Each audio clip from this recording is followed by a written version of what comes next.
Ever peeked behind that curtain on a plane and wondered what it costs to sit up front? Maybe it looks like $1,000,000, but is it really? Most people assume first class is just for celebrities and CEOs, with champagne and gold everywhere. It feels out of reach for regular travelers, but is it always just a fantasy? The price can seem like a giant wall, so most of us just click economy and move on. But here's a secret. First class isn't always 10 times the price. Sometimes the gap isn't as huge as you think. There are moments, tricks, and ways to experience that luxury, if you know where and when to look. It might not be for every trip, but it could be for a special one. So, let's pull back the curtain and investigate the real costs.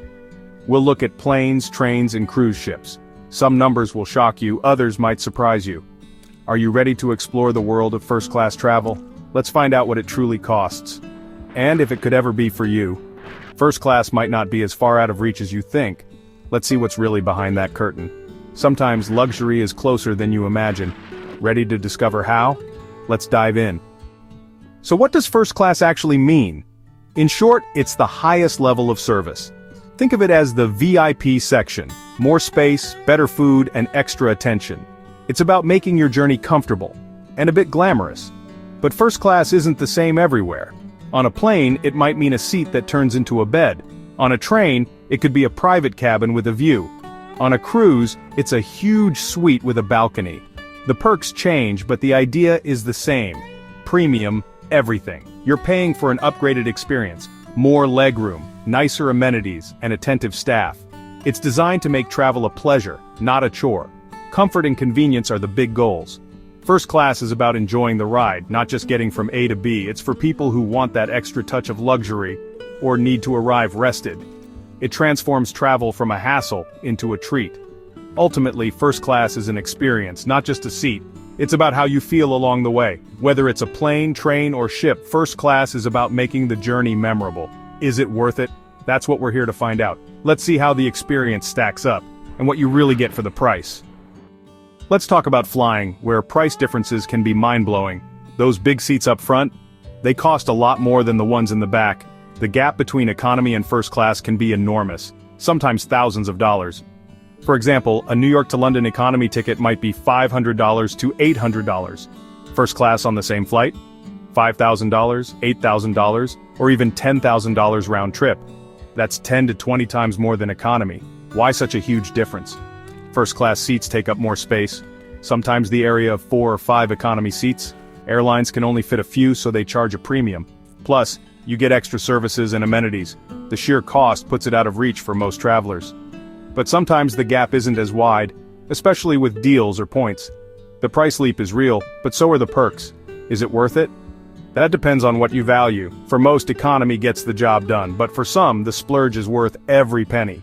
The real question, what are you paying for? Let's break down what you actually get in first class, and see if the experience matches the price. Stay tuned. Planes aren't the only way to travel. First-class trains offer their own version of luxury. First-class train travel is often more relaxed with scenic views and a classic vibe. On a typical intercity train, an economy ticket might be $50. First class? Maybe $100 or $150 double or triple, but not 10 times more. That makes first-class rail more accessible for some. But then there are luxury sleeper trains like the Orient Express or Rocky Mountaineer. These are hotels on wheels with private cabins, gourmet dining, and stunning scenery. Tickets can cost thousands, even tens of thousands, for the most opulent suites. For short trips, first class is a nice upgrade. For luxury trains, it's a full-on experience. The price jump is big, but so is the difference in comfort and service. Whether it's worth it depends on your budget and your love of the journey. For some, it's a once-in-a-lifetime adventure. For others, standard class is just fine. The choice is yours. Let's see how cruise ships compare. All aboard for the next level of luxury. Now let's set sail. Cruise ships have their own first-class experience. Think of it as a floating hotel with basic rooms and fancy suites.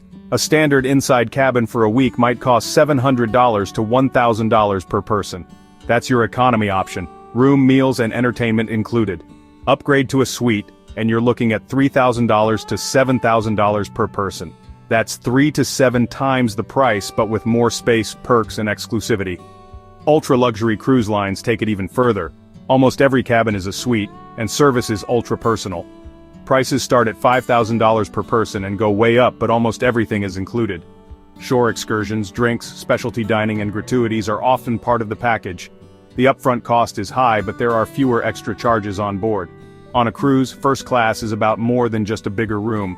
It's about access, service, and a different level of comfort. For some, it's worth every penny. For others, the basic cabin is all they need. The choice comes down to what you value most. Ready to see what first-class treatment really looks like? Let's break down the perks. Next stop, the first-class experience. So, what do you actually get for that first-class price? First, it's all about space and comfort think seats that turn into beds on planes or private cabins on trains. You can actually sleep well, especially on long journeys.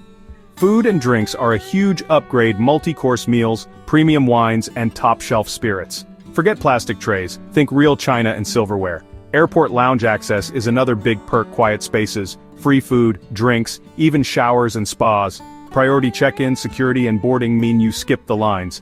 More generous baggage allowances and attentive service are standard. On board, the crew-to-passenger ratio is higher, so service feels personal. Flight attendants might greet you by name and cater to your needs. It's about feeling special from start to finish. The journey becomes part of the adventure, not just a way to get somewhere. For many, these perks make the price worth it. For others, it's a nice to have, not a must. The real value is in how it makes you feel. Is it luxury or just comfort? That's up to you. Next, let's look at some of the most over-the-top first-class experiences. And a few surprises you might not expect. Ready for the wow factor? Let's go. Some airlines take first class to unbelievable heights, literally. Think onboard showers, private suites, and even in-flight bars on airlines like Emirates and Etihad.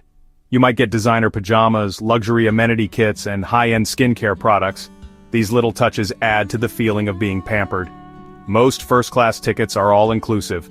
Meals, drinks, lounge access, and checked bags. But always double-check, especially on domestic flights or with ultra-luxury options. Not all first-class experiences are created equal. On short flights, first class might just mean a wider seat and a free drink. No lie-flat beds or gourmet dining on those quick hops. The key is to know what's included before you book. Don't assume every first-class ticket comes with the full suite of perks. The experience can vary a lot, so manage your expectations. Sometimes it's pure luxury, other times it's just a little extra comfort. Either way, it's a step up from economy. But is it worth the price? That's the big question. Let's explore why people pay for the upgrade. Why do people pay so much for first class? For business travelers, comfort and rest are crucial. Arriving refreshed can make all the difference. Lie-flat beds mean you can actually sleep and hit the ground running. Productivity matters too. More space and privacy let you work in the air. For some, the flight is valuable work time. Status and exclusivity also play a role. First class is a symbol of success. It feels good to be pampered and recognized. For many, it's an aspirational treat or a reward for hard work. Special occasions, honeymoons, anniversaries, big birthdays are popular times to splurge. The journey becomes a memorable part of the celebration. Sometimes it's about practicality, other times it's pure indulgence. For some, it's a once-in-a-lifetime experience. For others, it's a regular part of travel. The reasons are personal, but the allure is real. Is it worth it for you? Let's find out how to make it happen for less. Next, tips for getting first class without breaking the bank. So, is first class really worth the price? The answer depends on your priorities, budget, and travel style. For some, it's a must for long journeys. For others, it's a rare treat, but you don't always have to pay full price. Frequent flyer miles and credit card points are the most common ways to score first class for less. Loyalty programs can make premium travel accessible if you play your cards right. Watch for sales, special offers, and last-minute upgrades. Flexibility helps. Sometimes airlines offer discounted upgrades at check-in or the gate. The price can still be high, but much less than the full fare. Ultimately, whether first class is worth it is up to you. Knowing the real costs and the ways to save can help you decide. Happy travels, in whatever class you choose. Sometimes a little luxury is closer than you think. The world of first class is full of surprises. Will you take the leap?